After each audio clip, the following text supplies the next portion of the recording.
Have you ever been to Carrabba's and they bring out that delicious seasoning with oil on it and you dip your bread in it and you think, man, I wish I had that at home? Well, now you can. I'm making a dip that my husband has made so many times in fact that we all call it Dad's dip. But I'm gonna teach you how to make the seasoning blend just like Carrabba's. We've been doing it for years. It keeps in the refrigerator. My kids love to dip bread in the oil with the seasonings, but they also love to just sprinkle it on buttered pasta with some Parmesan. Literally one of their favorites.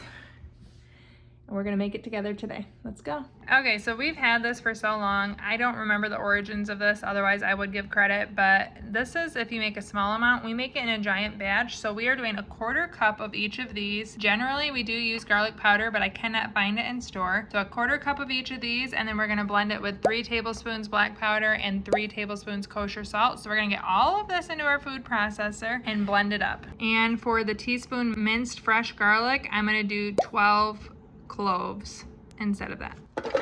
Garlic, basil, rosemary, oregano, red pepper flakes, dried minced garlic, parsley, kosher salt, and finally black pepper.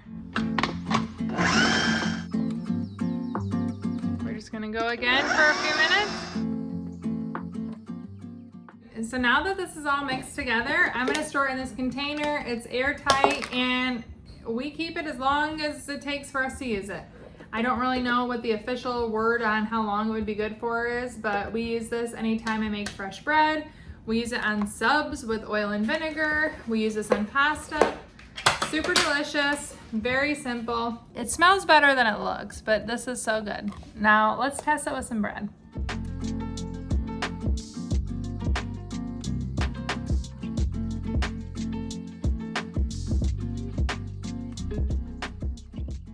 This is a family favorite seasoning. Usually Matt makes it, and if you want to see another family favorite, you can check out this video right here. Thank you so much for watching. Ciao, down and ciao.